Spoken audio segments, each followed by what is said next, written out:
Bonjour les belles âmes, bienvenue sur ma chaîne Au cœur de l'âme. Aujourd'hui, c'est comment dire, c'est un message. Mes guides m'ont sollicité pour vous parler de la sexualité sacrée, mais aussi suite à un message que j'ai reçu d'un abonné, dont je ne citerai pas le nom, qui m'a beaucoup touchée. Et je le remercie de sa confiance et de son intégrité. Et son message est très puissant parce que, voilà, il traverse ce que beaucoup d'hommes et de femmes traversent par rapport à la sexualité. Une espèce de routine, euh, un manque de connexion corps, cœur et âme. Alors aujourd'hui, je voulais vous parler de cela, de ce thème. La sexualité sacrée, on en entend beaucoup parler, mais on ne sait pas trop à quoi se référer. On entend tout et son contraire. Donc aujourd'hui, je voulais aborder ce sujet avec vous, en toute simplicité. Donc si vous avez des questions, vous pouvez me les écrire par mail si vous êtes pudique, ce que je peux comprendre complètement. Donc mon adresse mail c'est au cœur de l'âme 11@gmail.com. Je me ferai une joie, comme à cet abonné, d'y répondre, de prendre le temps d'y répondre. En tout cas, merci de partager, de liker, de vous abonner et puis de m'écrire un petit mot si cette vidéo vous a plu, de mettre votre petite empreinte aussi. C'est important pour moi qu'il y ait de l'interaction sur cette chaîne. Je n'ai pas la prétention de détenir la vérité absolue, mais je suis quelqu'un qui a pas mal expérimenté de choses, donc je vous fais part de façon très humble de ma réflexion, en tout cas de mon expérience. Si ça peut faire avancer certains et certaines d'entre vous, eh bien j'en serais heureuse et ravie. C'est la raison pour laquelle j'ai créé cette chaîne.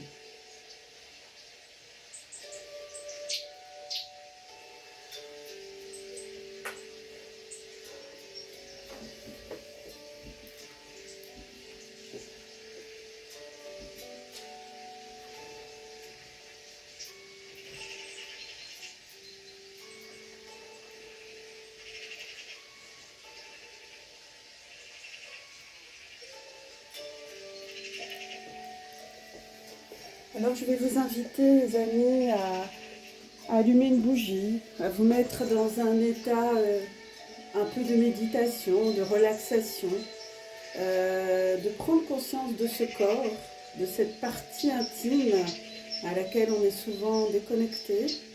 Hein. On fait l'amour souvent avec sa tête, avec son esprit, mais pas avec son cœur ni son âme. Donc comment fait-on pour relier tout ça? Eh bien d'abord, d'abord peut-être ne pas faire l'amour régulièrement permet de se retrouver, de retrouver son énergie, son essence, puisque quand on fait l'amour avec une personne, on s'imprègne de son énergie. Il y a des énergies qui se mélangent, et puis si vous faites l'amour avec une partenaire régulière ou un partenaire régulier, ça va, mais si vous changez de partenaire régulièrement, bah là ça peut vous créer des problèmes, vous rendre dépressif, vous rendre négatif, pessimiste, vous vous sentez vidé, vous pouvez vous sentir à plat. Et donc c'est tout le contraire de ce que est l'énergie d'amour. Mais l'amour, il y a l'amour d'un soir, mais ce n'est pas vraiment de l'amour, c'est des échanges de fluides corporels où on est dans des instincts extrêmement basses, extrêmement animales. Et l'amour est beaucoup plus haut, beaucoup plus grand, beaucoup plus vibratoirement, beaucoup plus haut si on prend le temps de se reconnecter déjà à soi-même pour aller à la rencontre de l'autre.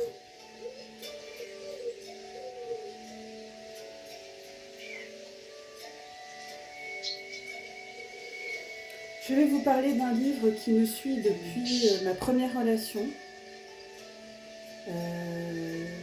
ma vraie relation sexuelle, parce que j'ai été agressée dans une très jeune, donc j'ai été marquée par l'agressivité au niveau de mes antres et de ma chair. Et donc, beaucoup m'ont dit qu'on ne pourrait jamais s'en remettre d'une agression quelle qu'elle soit. Et je peux vous dire que je suis la preuve de tout le contraire parce que j'ai beaucoup œuvré justement pour réparer l'irréparable. C'est-à-dire quand vous avez été agressé, sexuellement parlant, vous vous sentez plus que, excusez-moi du terme, vous sentez une sous-merde. Vous voyez ce que je veux dire? Vous vous sentez souillé. Et puis au moment où moi ça m'est arrivé, à l'époque, il n'y avait absolument pas droit à la parole pour les femmes. Et donc je me suis tue comme de nombreuses femmes de l'époque, jeunes femmes, parce que j'étais une jeune fille, j'étais même pas encore une femme. Et donc cette expérience m'a permis de me redécouvrir à ce niveau et surtout de nettoyer énergétiquement cette mémoire. Et puis, au fil en aiguille, de comprendre qu'il n'y avait pas que cette mémoire négative que j'avais vécue dans cette vie-là, mais vous n'êtes jamais victime de ce que vous vivez. Hein. Vous êtes, il y a la loi d'effet du karma. Donc je ne me considère pas comme une victime. Vous voyez, je parle de cette expérience. Certainement que moi, dans une vie antérieure, j'ai dû être un bourreau sexuel. J'ai dû certainement esclavagiser les femmes ou les hommes, peu importe. Dans tous les cas, c'est un retour karmique. Donc, on n'est pas victime, quel que soit notre vécu. On a été dans ces cas-là dans une vie dont on ne se souvient pas peut-être dans cette vie-là, mais dont on peut se souvenir en faisant par exemple des annales akashiques. On peut lire à travers votre âme quelles sont les vies où vous avez été, de toute façon, vous avez été bourreau. Hein. De toute façon, sachez que toutes les âmes qui m'écoutent, on a tout expérimenté. On a expérimenté des choses magnifiques comme les pires choses. Donc, nous ne sommes pas des victimes, nous sommes juste des âmes qui avons expérimenté des choses, voilà, plus ou moins, je ne dirais pas négatives, parce que moi, ça a été une expérience au moment violente, certes, mais qui m'a permis de rentrer dans mes entrailles, vous voyez. Donc, je vais vous faire découvrir un livre qui m'a réparé. Donc j'ai été vers la philosophie bouddhiste. Le bouddhisme ne voit pas voit pas le rapport physique, la sexualité comme les occidentaux. On est extrêmement en retard. Moi, je me suis intéressée très jeune à la philosophie bouddhiste, au Tao. J'avais que 16 ans. Et donc, je voulais vous partager le livre qui m'a changé ma vie, mais qui m'a permis aussi de faire des stages. À l'époque, il y avait des stages en présentiel, puisqu'il n'y avait pas Internet, etc. C'était dans les années 95, même avant 95, 94, 92. Alors 1992-1994 pour les non-belges et non-suisses qui sont sur ma chaîne. Le Tao de l'art d'aimer est un livre qui m'a bouleversée, de Zhou Lan Chang. Alors, je pourrais vous mettre la référence sous cette barre d'infos. Donc le Tao de l'art d'aimer, c'est un ouvrage qui se lit à deux normalement en couple. Donc évidemment, je l'ai abordé à une époque où j'étais en duo. J'ai pu pratiquer certains, pas vraiment des exercices, mais c'est une initiation, ce sont des initiations qui montent en crescendo, si vous voulez, en difficulté. et qui vous permettent à chacun et chacune de vous connaître intimement. Alors aujourd'hui, dans le Tao, vous avez aussi... donc le Tao, c'est quoi? C'est une philosophie qui permet de se connaître, de se régénérer. Donc le bouddhisme, comme le bouddhisme, on rentre en soi, on ne va pas chercher forcément dehors quelque chose, notre divinité. Hein, notre divinité chez les bouddhistes est en nous et pas à l'extérieur de nous. Ce qui est le contraire de d'autres parcours religieux. Pour avoir fait l'étude des religions, dans le catholicisme, on va chercher plutôt quelque chose qui est à l'extérieur de nous. Mais bon, voilà, c'est à vous de trouver ce qui vous parle. Je ne critique pas, je suis simplement là pour dire les différences que peut exister entre plusieurs courants. Et puis le bouddhisme, ce n'est pas une religion pour moi, c'est une philosophie de pensée, c'est beaucoup plus... C'est un art de vivre. Et voilà, bon. Si ça vous intéresse, je pourrais faire une vidéo sur le Tao pur. Donc le Tao, c'est toute cette introspection. Et comme on est dans des énergies actuelles d'introspection, de plonger en soi, je pense que la sexualité, et puis que je parle des liens d'âme, que ce soit les âmes sœurs, les âmes jumelles, les flammes jumelles ou autres, tous les liens, en fait, on est tous en lien, on est tous reliés les uns aux autres, donc on est en lien d'âme, en fait. C'est pour ça que j'ai appelé ma chaîne Au cœur de l'âme. Lorsqu'on plonge dans la sexualité sacrée, dont on s'est beaucoup éloigné avec cette technologie d'Internet, voilà, c'est plus la sexualité romantique, poétique, et pourtant dans le Tao, on retrouve cette poésie qui a plus de 3000 ans, hein, donc je veux dire, il y en a d'autres avant nous qui ont pensé à ce genre de... Qui se sont déjà questionnés sur ce sujet, nous ne sommes pas les premiers et les premières. Et donc, moi, j'aime beaucoup m'appuyer sur ceux déjà qui ont réflexionné, qui ont eu une réflexion sur un thème comme la sexualité sacrée, qui est extrêmement importante puisque c'est l'énergie. La sexualité sacrée, c'est l'énergie la plus puissante, la plus divine, et qui fait monter normalement le taux vibratoire de la Terre. Or, si actuellement on est en dégradation, on est dans tout le contraire de l'amour sacré, on est dans une forme de consommation des corps, pour vous dire qu'un plan d'un soir, comme j'entends aujourd'hui, qui n'est pas du tout de ma génération, on ne se parlait pas comme ça, on ne se disait pas ce genre de choses. Se consommer d'un soir, même si je suis née pendant les années 70, 70, ce côté très libertin dans lequel j'étais aussi, hein, où la période hippie, etc., je voyais bien qu'autour de moi j'étais à la charnière, si vous voulez. Donc je voyais bien les copains, les copines qui vivaient une sexualité dite libre. T'es pas si heureux que ça, vous voyez, t'es pas si en forme que ça. Du coup, c'est ça qui m'a interrogée très jeune sur la sexualité et puis l'événement dont je vous ai partagé, qui est arrivé aussi à Kaira, qui a été un enfant, un objet sexuel. Donc je veux dire, voilà, il n'y a pas de bon ou de mauvais karma, il y a plein de karma. Voilà.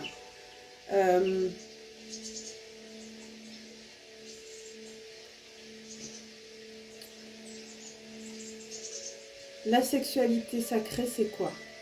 Eh bien, c'est d'abord important de bien se connaître, intimement, savoir qui on est au plus profond de chacun de nos organes, y compris le bassin pour les femmes, qui est composé d'un hamac, qui est malmené pendant les mises au monde, hein, la grossesse. Et donc une femme qui a eu un enfant et une femme qui n'a pas eu un enfant n'a pas le même yoni. Hein. Le yoni, c'est toute cette partie charnelle du bassin qui est composée d'ovaires, d'un vagin, toute cette harmonie. Donc moi, les ovaires, je les compare à des fleurs de lotus. Donc vous voyez, cette poésie sacrée dont parle le Tao de l'art d'aimer, on revisite le corps, que ce soit de l'homme ou de la femme, de façon extrêmement poétique, mais aussi très reliée à Dame Nature, à Gaïa. Évidemment, nous en font partie quand on fait de l'anatomie. On se rend bien compte, on se rend bien compte que effectivement, on est comme Gaïa en fait. Hein, on fait partie du tout, d'accord? Donc Gaïa, c'est une partie, on fait partie de Gaïa, vous et moi. Donc les gens qui se coupent de Gaïa, ils se coupent d'eux-mêmes en fait. Vous voyez ce que je veux dire? Donc il est important de se relier, donc d'aller dans la nature, de se relier avec Dame Nature, de s'écouter intérieurement, pardon. Lorsqu'on partage avec un partenaire ou une partenaire une sexualité sacrée, on se parle de cœur à cœur, de âme à âme. Ça ne se passe pas, l'énergie, elle ne se passe pas en premier entre les jambes, si je puis dire. On est dans un langage corps, cœur, âme, ou âme, cœur, corps, je dirais. Voilà ce que nous dit dans le Tao de l'art d'aimer, comment est perçue la sexualité. La vraie volupté de l'acte sexuel est l'extase de deux corps et de deux âmes qui s'unissent et communient dans une même poésie. Une fois qu'il a trouvé la partenaire idéale, l'homme doit essayer de lui faire connaître cette extase dans un climat qui soit le plus poétique possible. Les rapports sexuels et l'orgasme peuvent constituer en eux-mêmes des plaisirs appréciables, mais il ne s'agit absolument pas, à notre sens, de l'extase à laquelle conduit l'authentique coïncidence de l'amour et de ma jouissance physique. L'acte amoureux doit être la vraie communion des sexes par la tendresse et la joie. Nous pouvons tenter de la décrire en disant qu'elle ressemble à la joie profonde que l'on éprouve à savourer l'épanouissement de la nature dans une vallée à la montagne au mois de mai, ou à nager dans le ruissellement de la cascade Luchan face au scintillement du lac Puyang. Ce que nous essayons de dire aux amants, c'est qu'ils doivent cultiver et perfectionner un art d'aimer empreint de volupté et d'où ne soit pas absente la poésie. Le débutant ouvrira et aiguisera tous ses sens et toutes ses facultés.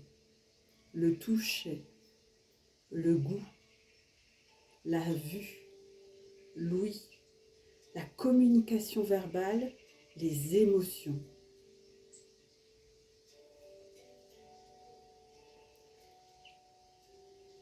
Et il s'efforcera de les utiliser tous aussi pleinement que possible afin de procurer cette joie sensuelle à sa partenaire et de la recevoir en retour.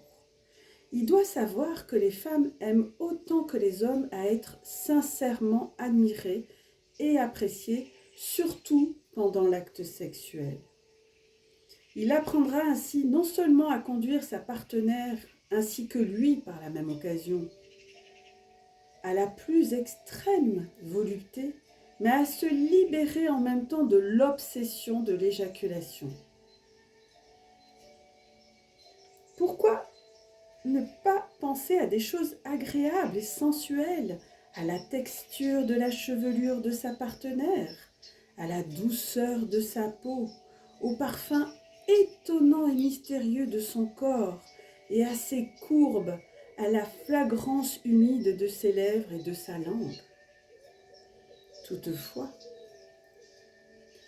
tôt ou tard, l'homme parvient au point crucial où il désire éjaculer. Que doit-il faire alors s'il veut suivre les préceptes du Tao? Il doit pratiquer la méthode du blocage, c'est vouloir essayer d'arrêter le fleuve jaune avec la main. Il faudra à l'homme impatient plus de 20 jours de pratique pour savoir le faire. L'homme peut fermer les yeux et la bouche et aspirer profondément, mais sans forcer par le nez, de façon à ne pas haleter. Dès qu'il est sur le point de ne plus se contrôler, il se soulève d'un mouvement rapide et retire son pic de jade d'1 pouce, 2,5 cm ou davantage, et demeureront cette position sans bouger. Il respire ensuite profondément en élevant le diaphragme en même temps qu'il contracte le bas-ventre. Après cette pause, il lui est possible de reprendre ses coups. Un point important qu'il ne doit pas oublier est qu'il faut battre en retraite au moment précis où son excitation grandit. En résumé, il est bien préférable de battre en retraite trop tôt que trop tard. L'homme qui applique cette méthode pourra contrôler son éjaculation sans en éprouver de désagrément. Et oui. Et son pic de jade ne perdra rien de sa fermeté.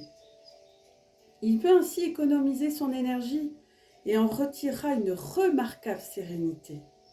Il ne doit pas émettre son tsing, c'est son sperme, sa semence, avant d'avoir porté au moins 5000 coups. En combinant la méthode de blocage et la respiration par le diaphragme, il pourrait continuer presque indéfiniment et serait donc en mesure de contenter sans trop difficulté 10 femmes dans la même nuit. Jolam Chang, le Tao de l'art d'aimer. Et oui les amis, ben oui, ça peut vous paraître hallucinant et pourtant ce précepte a plus de 3000 ans. Donc, si vous voulez pratiquer le Tao de l'art d'aimer, qui est un Tao qui se pratique en couple, ben exercez-vous avec votre partenaire ou votre dame partenaire ou votre homme partenaire. Et puis, si vous voulez d'autres informations concernant ce sujet, si vous souhaitez que je le développe, ben dites-le moi en commentaire en me disant ça m'intéresse. Vous mettez simplement écoute, moi ça m'intéresse, j'ai écouté votre vidéo, je suis preneur ou preneuse de ce sujet qui touche tout le monde. Alors dans dans ma méthode astrologique, moi, bon, faire les signes du zodiaque un par un, je m'interrogeais là-dessus. Et en fait, je vais faire l'astrologie des 5 éléments, je vais vous en parler. Je ferai par élément, parce que ça rejoint la philosophie taoïste, et puis ça me tient à cœur de faire comme ça. Alors j'avais pris quelques notes que je voulais vous partager, pour vous dire que le Tao, ce n'est pas simplement en lien qu'avec la sexualité sacrée, parce que la sexualité sacrée, si on la pratiquait de façon sacrée, elle pourrait nous régénérer. Hein, je vous ai parlé cette semaine de régénération du corps, des organes, et on est en plein dedans. Surtout que le printemps arrive, et puis vous savez comme moi, la nature s'éveille, et nous sommes reliés à la nature, donc nous allons avoir des pics de plaisir, d'envie, etc. Et ce qui est tout à fait normal. Donc, il existe une cartographie des éléments et de nos organes. Donc, si on regarde nos organes, quand vous faites l'amour, quand on fait l'astrologie des 5 éléments ou l'astrologie des éléments, des élémentaux, comme l'appelait cet auteur, la base de tout vous l'entendrez chez tous les taoïstes, que le cœur, c'est le symbole du feu. Hein, c'est le feu sacré. Hein. La rate, le pancréas, l'estomac, ce sont plutôt des éléments terre. Les poumons, c'est l'élément métal. Donc les Gémeaux, comme moi, on est très sensible au niveau des poumons. Il faut vraiment qu'on fasse attention à nos poumons, mais vous allez voir que les poumons, ils sont reliés à d'autres organes. Je vais vous expliquer. Les reins, c'est l'eau. Le foie, c'est l'élément bois. Donc tous ces élémentaux sont en relation. D'accord ? Ils s'entraident, ils s'équilibrent, parfois ils sont déséquilibrés en fonction de votre thème, en fonction des planètes, parce que quand on a des planètes favorables et des planètes défavorables. Quand on est, on a des qualités et aussi des défauts. Quand on est, on a des forces et des faiblesses. Donc, si vous voulez, le Tao, il va regarder tout cet ensemble, il va regarder vos forces et vos faiblesses et il va essayer d'harmoniser à travers des exercices, mais aussi à travers aussi une alimentation adaptée. Si vous avez trop de feu, ben, vous allez éviter de manger épicé. Par contre, si vous n'avez pas assez de feu, ben, vous allez rajouter de la cannelle, etc. Donc, si vous voulez, tous les éléments de la vie sont en nous. C'est ça qu'il faut comprendre. Donc, que fait l'eau des reins? Elle peut éteindre le feu du cœur. Les reins peuvent éteindre le feu du cœur. Le feu, lui, puis peut faire fondre le métal. Ben oui, les poumons. Les poumons peuvent faire fondre le cœur. C'est ce qui se passe actuellement, les amis. Les poumons métal peuvent couper le bois, le foie. Et le bois, foie, peut corrompre tous les minéraux de la terre. C'est-à-dire, il peut tous les absorber, prendre tout. Et là, on se déminéralise. C'est ce qui m'est arrivé, plus jeune. Et la terre peut éradiquer l'eau et les cycles recommencent sans fin. Donc,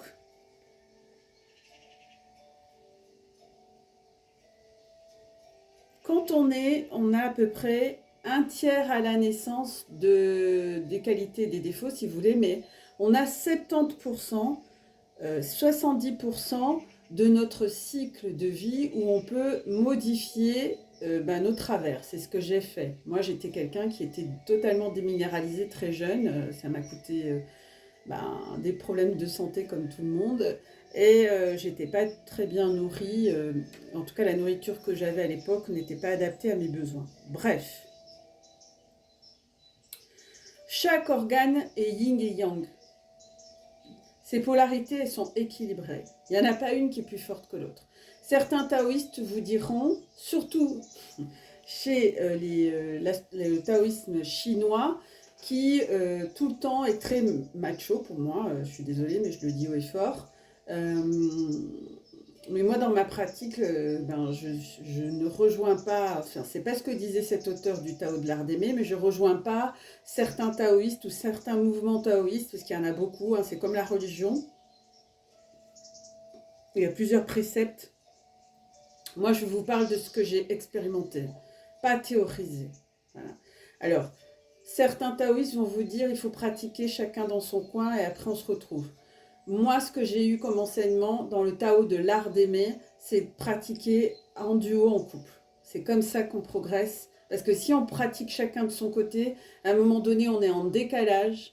Il y en a un qui avance plus vite que l'autre ou moins vite, peu importe. Et du coup, après, ça crée des frustrations, puis ça crée des tensions. Et puis, il y a eu des couples qui se sont séparés avec cette pratique. Moi, je suis plus dans la pratique. On se jette à l'eau à deux. Après, si on sent des choses à deux, on peut aller bosser individuellement ce qu'il y a à bosser qui peut déranger. Mais c'est ensemble, dans le couple, dans la relation. Le Tao de l'art d'aimer, c'est ça, c'est le couple, la relation qui permet de faire évoluer la relation de sexualité sacrée. Donc, c'est une autre façon de voir les choses. Ok ? Pour moi, c'est beaucoup plus ancré. Vous entendrez aussi chez certains mouvements taoïstes que, et ça m'agace profondément, que le yin est plus petit, plus faible que le yang. C'est entièrement faux. Dans la nature, le yang, c'est le soleil, par exemple, hein, ou le cœur. Et vous avez la lune, qui est plutôt yin, hein, qui est nos émotions, etc. Donc, la lune, pour moi, elle est l'équivalent du soleil. Sauf que ce sont deux astres qui interviennent à deux temps différents, mais qui par moments ont des conjonctions. Donc, c'est pas moi qui le dis, c'est les astrologues confirmés. J'ai fait de l'astrologie aussi plus jeune. Et aujourd'hui, de tous ces concepts, j'ai mis en pratique et j'ai évolué dans ma façon, dans ma perception de voir les choses. Et surtout, avec mes consultants, j'ai vu et j'ai compris d'autres concepts qu'on a mis de côté puisqu'on est dans l'ère divin de la femme, et je revendique haut et fort, comme l'indique le Code Sophia, que le yin et le yang s'équivaut. Hein. Alors que vous allez entendre dans la bouche de certains taoïstes, hommes souvent, que le yin c'est tout petit. Vous voyez, ils vont vous dire le yang c'est le soleil, le yin c'est la bougie. Non.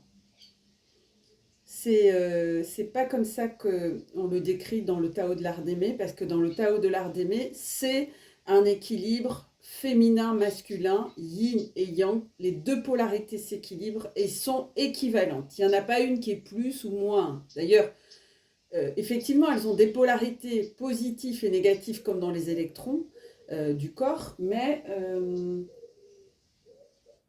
c'est pas ça qui va comment faire qu'il y en ait un qui est plus petit. Hein. Dans les polarités des cellules, les électrons, ils s'équivaut. Sauf quand ils sont dans des nombres impairs, etc. C'est ça qui fait la force d'un électron par rapport à un autre, s'il a plus de positif ou de négatif. Mais normalement, c'est équilibré. Donc cet équilibre qui est pour moi très important, puisque c'est la base, l'art, l'objectif, l'aboutissement du Tao, de trouver cet équilibre tel une balance. Hein. Donc, chaque organe a sa couleur, chaque organe de votre corps a une couleur, a une sensation, a une émotion, il y a des émotions aussi. Hein, les poumons, ça va être le lieu émotionnel, etc. Enfin, je ne vais pas vous faire la cartomancie, mais je suis en train de faire des outils pour vous faire comprendre et pour mieux vous connaître, puisque c'est ma mission d'âme. De mettre au service du collectif tout ce que j'ai acquis en expérience et en expérimentation aussi, parce que je suis quelqu'un qui expérimente beaucoup. Donc, les organes ont des sons aussi. Chaque organe a des sons qui lui sont propres. Alors ça aussi, et des couleurs, mais aussi il va avoir des aliments. Dans l'alimentation, il va avoir des aliments qui vont aller régénérer ces organes, comme le foie, le cœur, etc., les reins, pour aller rééquilibrer les déséquilibrages. Et puis, je voulais vous parler également de, on en a déjà parlé plus ou moins, des œufs de yoni. Donc, les œufs de yoni, c'est vieux aussi, ça a plus de 4000 ans, hein, on n'a rien inventé, c'est devenu... Alors c'était... les œufs de yoni, à la base, au niveau historique, il faut comprendre que ça a été... on dit que c'est la Chine, mais c'est faux. Les Indiens et les Indiennes utilisaient des galets. Ma grand-mère m'a expliqué qui avait des origines indiennes en particulier, qui étaient métissées. Elle m'expliquait que les femmes allaient dans les rivières trouver des galets, étaient appelées par des galets, des minéraux, et puis les jours de fortes règles ou de règles, des règles excessives ou douloureuses, elle faisait des bains de lune et elle s'exposait donc le ventre à Dame Lune pour apaiser les douleurs. Donc, et puis elle se mettait des galets qu'elles avaient trouvés sur le pubis ou sur le chakra sacré souvent pour apaiser les douleurs. Donc si vous voulez, ces pratiques, elles sont ancestrales. J'ai retrouvé la trace également, mais comme ce sont plutôt des cultures orales, on a moins d'éléments écrits, mais la Chine a beaucoup récupéré des pratiques orientales. Donc en Orient, on retrouve également la pratique, alors c'est des œufs de yoni qui étaient trouvés aussi dans la nature. Ça pouvait être des œufs d'animaux. On retrouve aussi ça en Amérique latine, en Amérique du Sud aussi, où les femmes, dans les pratiques de femmes, on retrouve l'œuf cru aussi, qu'elle passait aussi dans le vagin, qu'elle mettait dans le vagin, un œuf cru de poule, hein, qu'elle mettait dans le vagin pour absorber les énergies négatives, et elle pouvait le faire rouler sur tout le corps comme ça, et ensuite elle enterrait l'œuf, elle le cassait, elle le mettait au pied d'un arbre, elle le transmutait par la terre.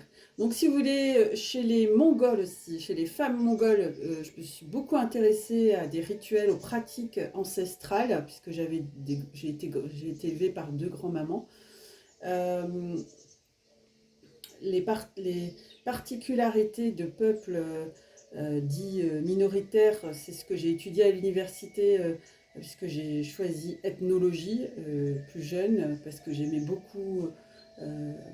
j'aimais beaucoup l'histoire, j'aime toujours l'histoire. Donc chez les femmes mongoles aussi, elles pratiquaient aussi avec des des élémentaux de la nature euh, pour apaiser les douleurs du cycle menstruel des femmes, par exemple, mais également pour enfanter, etc. On retrouve toutes ces pratiques chez les femmes de façon ancestrale. On a aussi en Australie les aborigènes qui utilisaient aussi des élémentaux qu'elles se mettaient aussi soit à l'intérieur du vagin, soit sur le pubis, donc au niveau du chakra sacré, pour augmenter la fertilité, augmenter aussi le coït sexuel et aussi l'énergie de la sexualité sacrée. Donc tous ces peuples qu'on dit primitifs et qui sont loin d'être primitifs, puisqu'ils n'ont rien abîmé sur leur environnement, comme nous, c'est pas notre cas. Donc on peut se demander qui est primitif dans l'histoire. Mais bref, ça c'est un autre sujet. J'ai étudié aussi le peuple aborigène dont je suis très proche. J'aime beaucoup leur art, hein, j'aime beaucoup leur philosophie. Et je me suis intéressée principalement à eux parce qu'ils ont aussi des méthodes de guérison qui sont extraordinaires. Ils ont une médecine qui m'a toujours attirée et qui, à un moment donné, j'ai utilisé certains de leurs pratiques. Voilà, comme par exemple... il y avait un bouquin que j'aimais beaucoup, ça va me revenir, qui parlait justement du peuple, une américaine qui était partie en expédition pardon, avec les aborigènes, ça va me revenir, et qui avait étudié leur médecine, qui était incroyable, quoi, hein, justement, qui faisait intervenir le divin, les élémentaux, les dieux, etc.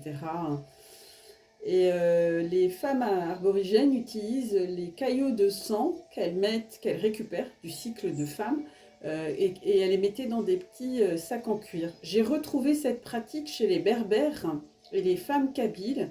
Donc vous voyez bien que la femme, chez les amérindiennes aussi, les femmes du monde entier ont des pratiques ancestrales communes, même si ce n'est pas forcément les mêmes cailloux, les mêmes minéraux, ça reste quand même des pratiques communes. Donc, à vous de trouver celle qui vous convient. Voilà, donc ça peut être un œuf de yoni, ça peut être des pierres que vous mettez. Donc les œufs de yoni, ils sont polis, c'est ça qui est bien, il y a des petits trous. Voilà, vous risquez rien. Donc moi je préfère le quartz rose, mais on peut faire avec. Il y a aussi la jade. Il y a aussi d'autres pierres, mais moi je conseille aux femmes de prendre le quartz rose parce que si on a eu des traumas, la pierre de jade, moi j'ai vu des gens en dégoupiller avec. C'était trop puissant, trop fort. Donc je pense qu'il faut aller en douceur. Hein, on n'est pas dans un périple, hein, on n'est pas dans une compétition, même si je sais que c'est devenu un business, les œuvres de yoni, et qu'il faut faire attention où vous vous fournissez, que ça soit éthique, parce que derrière les minéraux, il y a des exploitations d'enfants, il y a des faux minéraux aussi, donc il faut être attentif et attentive où vous vous servez, et surtout que ça soit éthique. Voilà, moi j'y tiens. Donc j'ai vu des gens sur YouTube qui vendent des œufs de yoni qui sont absolument pas éthiques, où derrière il y a de l'esclavage. Et du coup, ben voilà, votre œuf il est quand même imprégné de ces énergies-là. Donc ne prenez pas n'importe quel œuf n'importe où. Ou en tout cas purifiez-le avant de l'utiliser. Ensuite, si vous souhaitez avoir des œufs de yoni, moi j'en ai et je m'en procure de façon éthique dans une petite coopérative familiale où il n'y a pas d'enfants qui sont esclavagisés, par exemple. Et c'est une coopérative de femmes. Donc derrière, vous aidez une communauté de femmes. Voilà. Les œuvres de Yoni, donc les dames, vous avez plusieurs tailles. Hein, vous avez, ça c'est la taille la plus grosse, mais j'avais d'autres tailles que j'ai plus. Mais je vais en recevoir d'autres. Donc voilà, bon, vous n'êtes pas obligé de l'introduire dans le vagin. Beaucoup de femmes me disent « Ah mais moi j'ai peur ». Bon, c'est normal. Vous pouvez l'apprivoiser. Vous dormez avec, vous pouvez le mettre au départ sous votre coussin. Vous pouvez après le mettre sur votre chakra sacré au-dessus. Vous n'êtes pas obligé de l'introduire dans votre corps immédiatement parce que c'est un cheminement qui se fait, ça ne se fait pas du jour au lendemain. Pour les messieurs, parce qu'on ne peut pas trop mettre ça chez les messieurs, il y a des petits anneaux qui existent ou des pierres plates. Alors, est-ce que j'en ai là? Ah ouais, j'en ai une. Je vais vous montrer. Bon, elle est grosse celle-là, mais voilà. Alors, ça ressemble à des galets, vous voyez, comme ça. Et donc, vous mettez ça au niveau de... sous la verge, en fait, entre les deux bourses. Hein, et vous plaquez ça dans votre caleçon et vous gardez avec. Donc, il va aller sur ce centre énergétique qui est très puissant aussi chez les messieurs.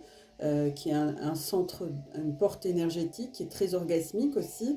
Et à partir de ce moment-là, quand vous le portez, vous le portez au début, ça peut être, vous le portez pendant 5-10 minutes et ensuite vous augmentez progressivement. Idem pour les femmes. Donc vous voyez bien que ce n'est pas compliqué, ça permet aussi de stimuler tous vos organes, pas que la prostate pour les messieurs et tout l'appareil sexuel, ça va aller jusque dans les reins, ça va... Voilà, ce travail-là, avec les pierres, ça va vous nettoyer l'ensemble de votre corps. Hein. Ça va aller apporter de l'énergie, l'énergie minérale de la lithothérapie, puisque là on est dans une approche de litho. Hein. Ça va apporter beaucoup d'énergie positive. Donc moi, je commence toujours par le quartz rose parce que c'est une pierre qui est très douce. Et puis, il faut comprendre aussi que vos organes ont une histoire karmique.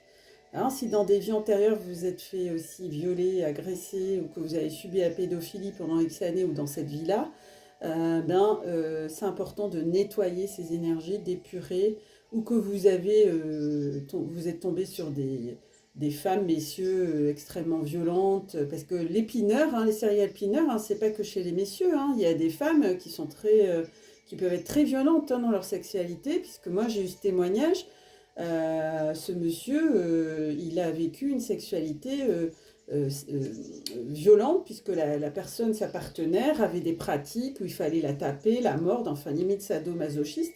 Et du coup, lui, il n'était pas du tout dans ce référentiel et ça l'a beaucoup agressé. Il se faisait pincer les seins, enfin j'en passe. Donc du coup, si vous voulez, trouver un partenaire ou une partenaire qui corresponde aussi à vos envies, mais bon, là, on n'est plus du tout dans la sexualité sacrée, hein, lorsqu'on est dans des jeux comme ça de pouvoir. On n'est plus dans la sexualité sacrée, on est dans une sexualité dominant-dominée, et c'est justement pas du tout sacré, c'est des énergies extrêmement basses.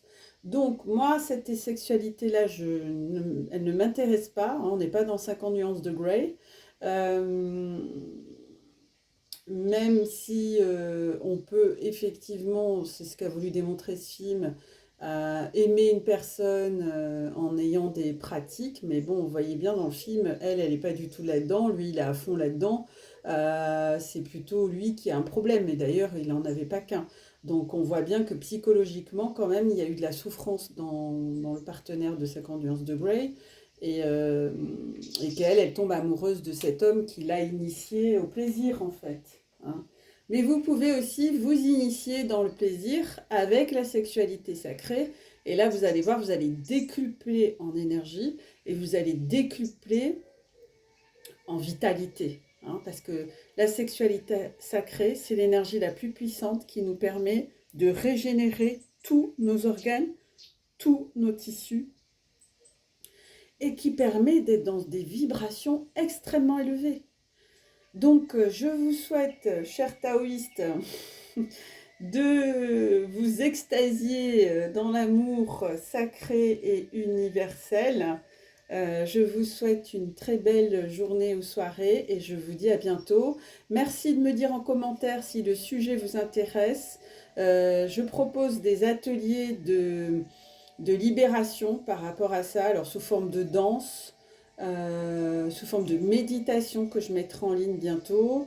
Et puis également des ateliers de formation pour apprendre à se reconnecter à ça, à ses parties intimes. Donc, si vous voulez vivre, donc bien sûr, c'est important d'être en couple, parce que moi je pratique en couple, mais je ferai aussi, parce qu'on m'a demandé des ateliers pour individuels pour les hommes et les femmes, que je suis en train d'adapter, puisque moi j'avais plutôt des ateliers pour le couple. Donc, si vous êtes intéressé, ben, merci de mettre soit un petit commentaire, soit de m'écrire par mail sur ma boîte mail au cœur de l'âme 11 @gmail.com. Voilà, un stage bientôt aura lieu. Je suis en train de le mettre en place. Je pense qu'il aura lieu en France. Voilà. Dans un lieu hautement vibratoire. Je vous en dirai plus.